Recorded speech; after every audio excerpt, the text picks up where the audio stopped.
Ahora en este caso 2 vamos a ver las soluciones, o sea, lambda 1 y lambda 2, vamos a contemplarlos como números complejos. Tenemos entonces que las constantes A1 y A0 en los sistemas, en las ecuaciones 6.1 y 6.2, que podemos ver aquí arriba, son este par de ecuaciones que tenemos aquí, donde la primera 6.1 se refiere a nuestra ecuación diferencial y 6.2 fue nuestra transformación a la ecuación característica. Recuerden esto para reducirlo a un sistema algebraico. Bueno, donde A1 y A0 estamos viendo aquí se asumen que son números reales. Números reales se refiere a que son todos los números que están en la recta numérica. Son todos los números que están en esta parte de números reales. Aquí tenemos el 0, 1, 2, menos 1, menos 2, etcétera. De aquí está el infinito y de acá menos infinito. Esta es la recta real y todos los números que están entre estas partes. Números racionales, números irracionales, etcétera. Bueno, entonces vamos a asumir que las raíces de la ecuación 6.2, o sea, lo que encontrábamos al momento de factorizar, recuerden que hacíamos esto de dos paréntesis, lo igualábamos a 0 y poníamos las soluciones lambda 1 y lambda 2. Entonces esas ahora van a aparecer como complejos conjugados. Vamos a ver a qué se refiere más adelante. Por lo tanto, entonces las raíces están dados ahora por esta forma, donde vamos a tener esta estructura con este número i. Este número i es algo que vamos a definir más adelante. Entonces tenemos dos raíces, una positiva y una negativa. Son dos soluciones linealmente independientes que podemos escribir de esta forma. Entonces la solución compleja está dado por esta estructura que tenemos aquí. Se llama compleja porque tenemos este número i que nos va a llevar a la solución a números imaginarios. Recuerden que la estructura cuando la solución era real, o sea el caso 1, era muy similar. Teníamos y de x era igual a c1 e a la lambda 1x más c2 e a la lambda 2x, donde lambda 1 y lambda 2 eran las soluciones a nuestro sistema que teníamos acá arriba. Bueno, vamos a ver ahora de dónde salen estas propiedades numéricas, de dónde salen estas soluciones y ahora por qué se les da esta nueva forma, y después vamos a ver una transformación para hacer esto un poco más sencillo. Entonces vamos a ver primero a qué se refiere esto de pares conjugados y esto de números complejos. Vamos a ver rápidamente a qué se refiere esto de variable compleja.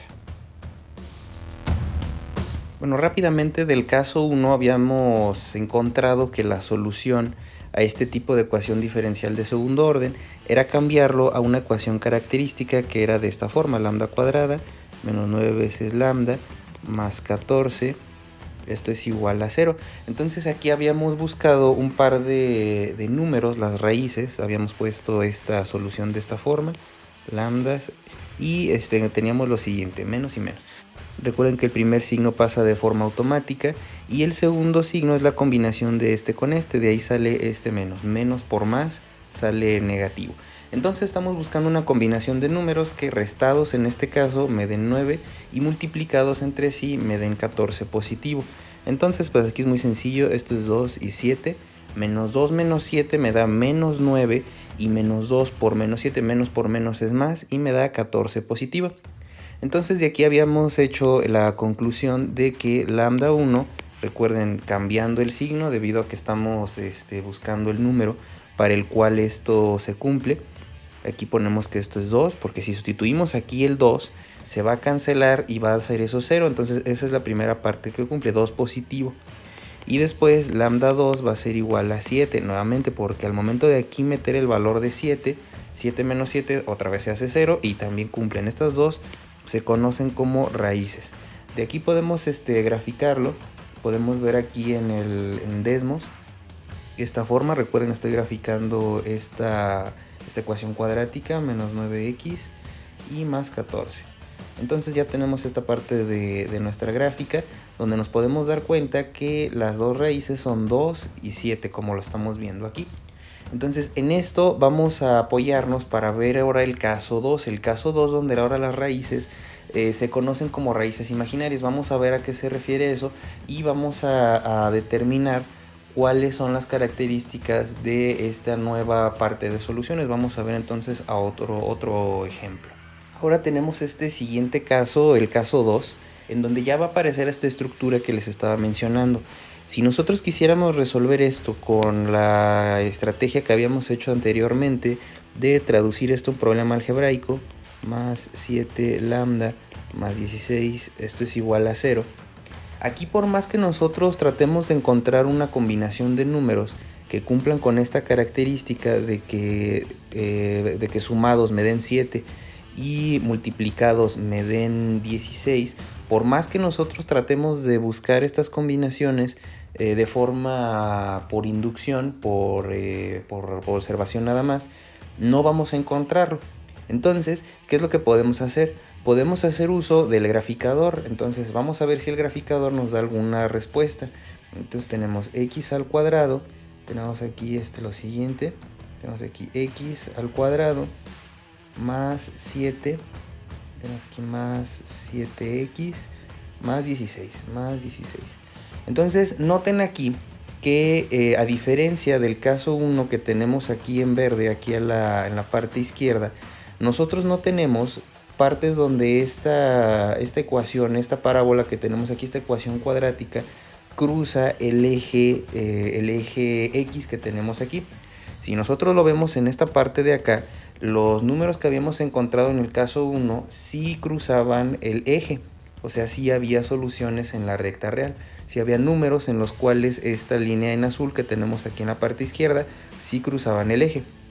Al momento de graficar esta función, nosotros nos podemos dar cuenta de que no hay números, si se fijan, por más de que nos acerquemos, no hay números que cruzan esta línea que estoy señalando en esta parte de aquí. Las soluciones entonces no existen dentro de la recta real. Vamos a ver entonces por fórmula general qué es lo que significa esto y cómo podemos interpretar este nuevo tipo de soluciones que se conocen como números imaginarios. Entonces vamos a ver esto con la fórmula general. Aquí tenemos la fórmula general, que de esta fórmula que tenemos aquí, recuerden que A va a ser igual a 1, B va a ser igual a 7 y C va a ser igual a 16. Entonces esta información la voy a meter a la fórmula general y voy a obtener lo siguiente. Tenemos entonces aquí ya la sustitución y al momento de resolver, pues bueno, tenemos lambda 1,2, esto es igual a menos 7 más menos. Voy a hacer primero el argumento de la raíz cuadrada, a ver qué obtenemos.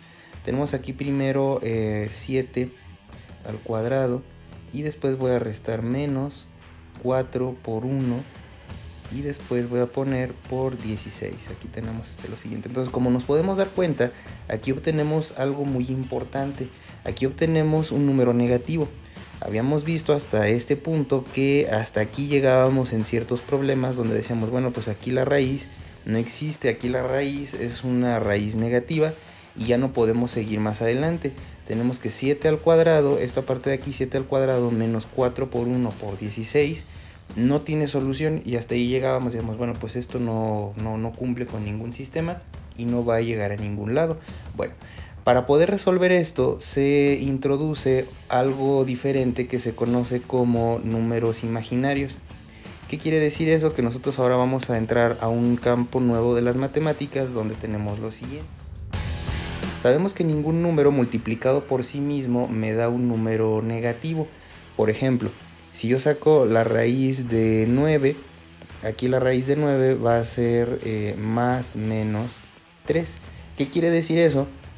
Que si yo elevo el 3 al cuadrado me va a dar 9 y si yo elevo menos 3 al cuadrado esto también me va a dar 9. Menos por menos me va a dar más y por eso sale el 9 positivo. Entonces, ¿qué quiere decir eso? Que ningún número dentro de la recta real multiplicado por sí mismo, o sea, elevado al cuadrado, me va a dar un número negativo. Por ejemplo, si nosotros ahora cambiamos este problema de la raíz del 9 y ahora pongo, por ejemplo, raíz de menos 9, esto no tenemos solución en la recta real porque yo no tengo ninguna combinación de números que multiplicados por sí mismo me den menos 9. Entonces ahora vamos a definir el número imaginario y que se define de esta forma. Lo tenemos de esta manera, se define de esta manera. ¿Qué quiere decir eso? Que si nosotros elevamos al cuadrado este número y me va a dar menos 1. Ahora, por ejemplo, si nosotros tomamos este ejemplo que habíamos visto, menos 9, si nosotros sacamos raíz de esto, nosotros lo podemos partir en dos secciones. Nosotros lo podemos poner así como menos 1 y 9, así como lo tenemos de esta forma. Lo podemos partir y tenemos raíz de menos 1 multiplicado por la raíz de 9. La raíz de menos 1, como habíamos quedado, se define como esta cantidad que es i. Y la raíz de 9 tenemos que esto es 3, entonces se pone i veces el número 3. Esto es por una definición. La definición del número imaginario se describe en términos de esta parte de aquí. Quiere decir que si yo elevo esto al cuadrado, si yo lo elevo de esta forma al cuadrado, el cuadrado de i es menos 1 y el cuadrado de 3 es 9. Entonces esto es menos 1 por 9. Esto va a ser igual a menos 9. Entonces esto efectivamente es la solución de nuestro problema que tenemos aquí. La raíz de menos 9 entonces se expresa en términos de números imaginarios, cosa que no aparece en la calculadora. Entonces ya con esto podemos encontrar nuestra solución al problema que teníamos acá de este lado. Entonces ahora mi problema lo puedo partir de la siguiente manera y queda de la siguiente forma. Aquí entonces vamos a partir este menos 15, lo vamos a poner como menos 1 por 15. Menos 1 por 15 pues me da menos 15. Pero ahora esto me va a servir para partir el problema y utilizar esto que acabamos de describir. Y vamos a partir esto en la siguiente forma. Tenemos lambda 1, 2 va a ser igual a menos 7 más menos. Y aquí por la definición recuerden que i se define como la raíz de menos 1. Vamos a partir la primera parte de esta manera. Entonces tenemos raíz de menos 1 multiplicado por raíz de 15. Todo esto lo vamos a dividir entre 2. Y tenemos que lambda 1, 2 va a ser igual a lo siguiente. Vamos a tener menos 7 más menos y raíz de 15. La raíz de 15 pues lo voy a dejar de esta forma para preservar la precisión. Entonces aquí ya tengo las dos soluciones. Vamos a tener la primera parte, lambda 1 va a ser igual a menos 7 medios más y veces raíz de 15 sobre 2. Esa va a ser la primera parte. La segunda parte va a ser menos 7 medios. Noten que todo lo estoy dividiendo entre 2. Menos y veces raíz de 15 sobre 2. Entonces fíjense dónde salieron este par de respuestas. Estas respuestas que tenemos aquí salen la primera del signo positivo. Todo lo estoy dividiendo entre 2. Por eso vemos este 2, este 2, este 2 y este 2. La primera parte es la versión positiva y la segunda parte es la versión negativa. Entonces, ya como habíamos visto, estas son las soluciones a este problema algebraico. Una parte positiva y una parte negativa. Entonces tenemos que acudir a la solución por medio de la fórmula general para encontrar las dos partes. La parte real, que es esto que tenemos aquí, y la parte imaginaria, que es raíz de 15 sobre 2. Entonces a eso se refería la primera parte. Ya con esto podemos determinar entonces cuál va a ser la solución a mi ecuación diferencial, que queda de la siguiente forma. Entonces la solución propuesta para nuestro sistema estaba dado de la siguiente forma. Cuando tenemos el caso 2 y tenemos ahora que nuestra fórmula general nos produce raíces negativas y tenemos que acudir a la ayuda de esta definición de un número imaginario, entonces la solución va a ser de la siguiente manera. Y de x habíamos quedado que era lo siguiente. Teníamos aquí una constante. Vamos a ver por qué se le pone de y no c. También es una constante. E elevado a esta solución, a más i, b multiplicado por x, más de 2, e a menos, en este caso, menos ib por x.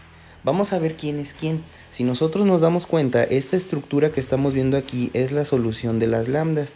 Aquí es lambda 1 y lambda 2. Nada más hay que comparar quién es quién. Entonces al momento de sustituir, pues vemos que es exactamente esta forma que tenemos aquí arriba, estas lambdas. Nada más es cosa de sustituir y ahora nuestra solución queda de la siguiente forma. Aquí podemos ver que lo único que se hizo es que se sustituyó estas lambdas como el argumento donde a, esto es bien importante, donde a va a ser igual a menos 7 medios y si podemos ver aquí b va a ser igual a raíz de 15 dividido entre 2. Entonces estas van a ser las características que vamos a preservar, porque esto es lo que vamos a transformar para obtener este sistema de una forma un poco más sencilla. Entonces recuerden, nosotros vamos a nuevamente a escribir nuestra ecuación diferencial en una forma algebraica para poder factorizar. Si nosotros podemos tener la suerte de poder encontrar la solución en función a números reales, es decir, que no salgan raíces negativas en la forma de nuestra fórmula general, entonces podemos obtener esto. ¿Qué quiere decir eso? Que sí cruza nuestro eje de la recta real. Pero si tenemos este caso en donde nosotros ya vimos que salen números negativos dentro de la raíz, ¿qué quiere decir eso? Que tenemos que acudir a la raíz imaginaria, en este caso que tenemos aquí el número i. Entonces ahora tenemos que expresar nuestra respuesta, la solución de la ecuación diferencial, con estos exponentes que tenemos aquí. Se parecía mucho al caso anterior, la diferencia es que ahora aparecen estas cosas, donde la parte real y la parte imaginaria son estos números que tenemos aquí. A es lo que se conoce como la parte real del sistema y B es lo que se conoce como la parte imaginaria. Imaginaria porque está pegado al número i.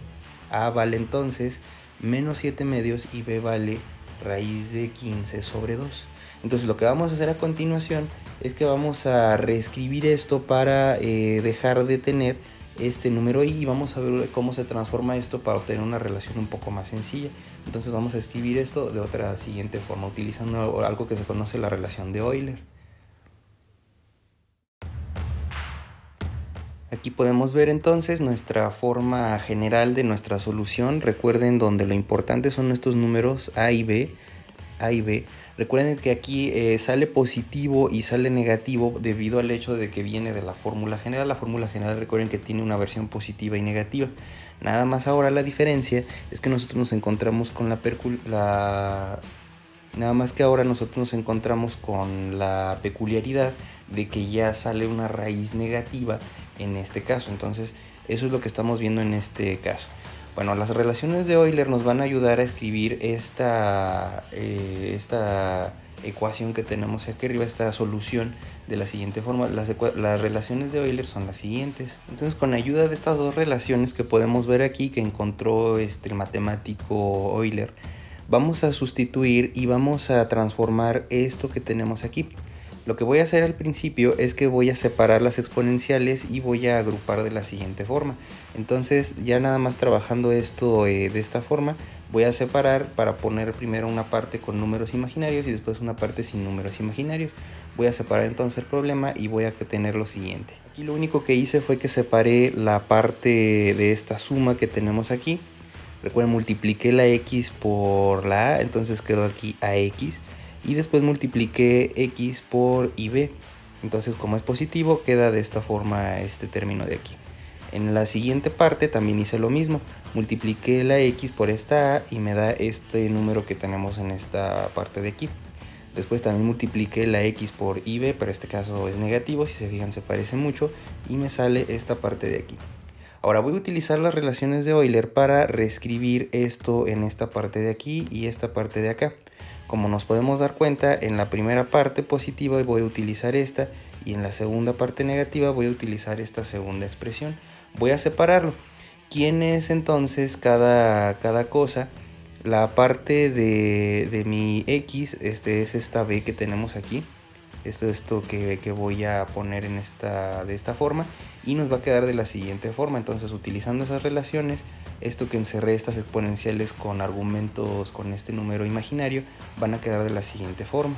Aquí podemos ver entonces a qué se refiere esta transformación.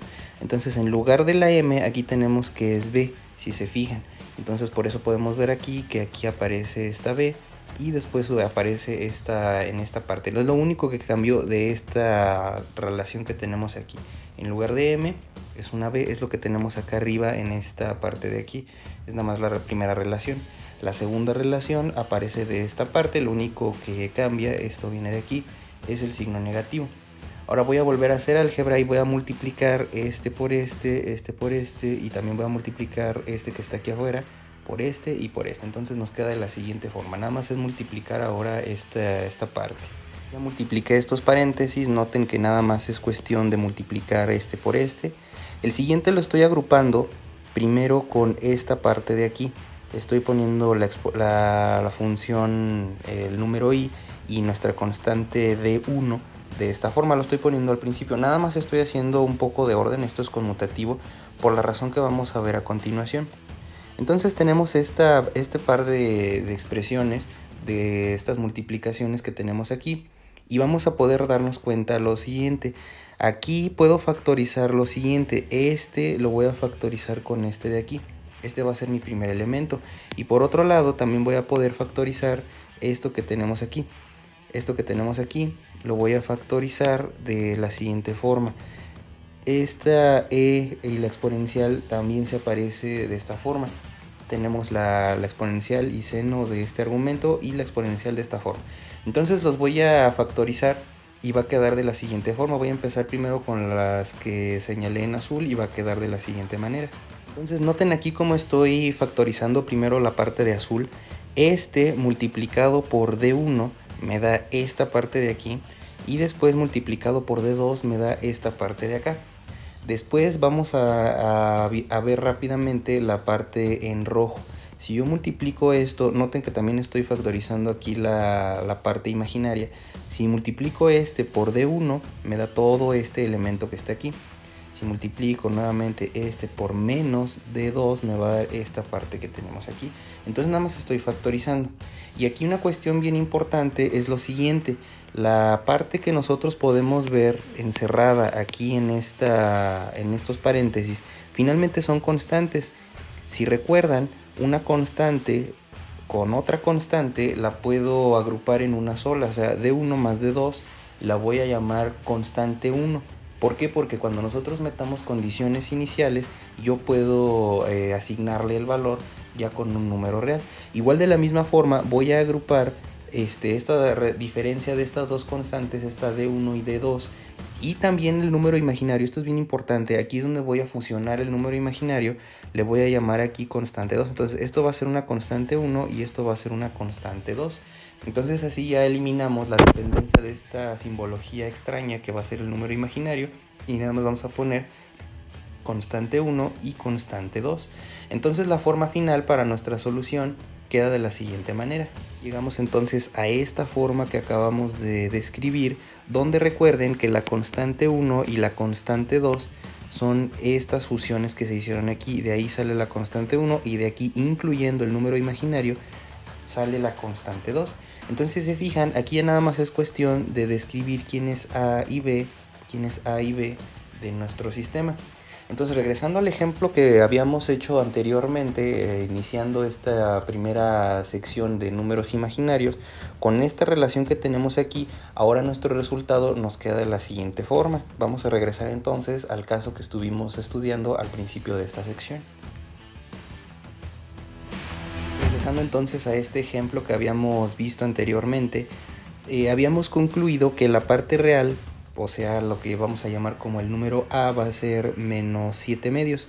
Y también habíamos encontrado que nuestro número b, que es la parte imaginaria, va a ser igual a raíz de 15 sobre 2.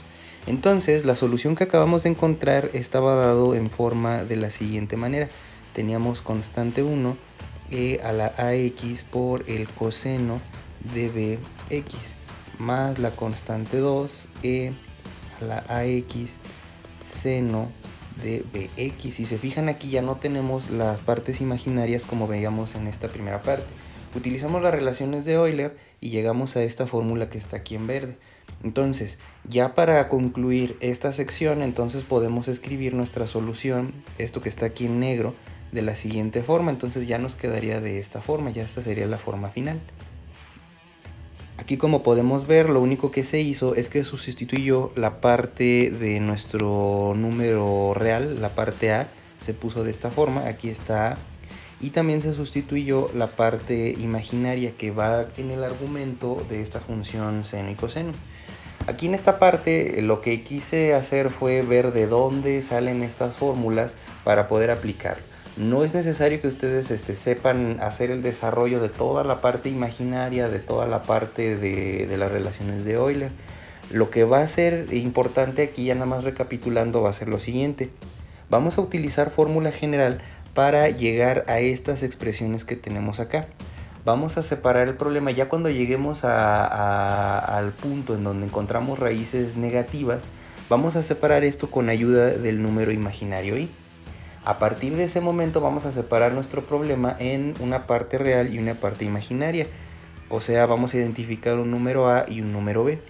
Ya que tengamos identificado este número a y este número b, vamos a utilizar esta relación que está aquí en verde para poder escribir nuestra forma final como está aquí abajo, aquí en negro. Entonces en eso se va a basar nuestros problemas y más adelante vamos a practicar, y lo único que faltaría sería después, desde luego, es encontrar el valor de estas constantes. Entonces vamos a trabajar con esto y vamos a ver casos más adelante donde tengamos raíces negativas. Esto es lo que se conoce como el segundo caso, que vamos a ver más adelante. Entonces con esto terminamos el video.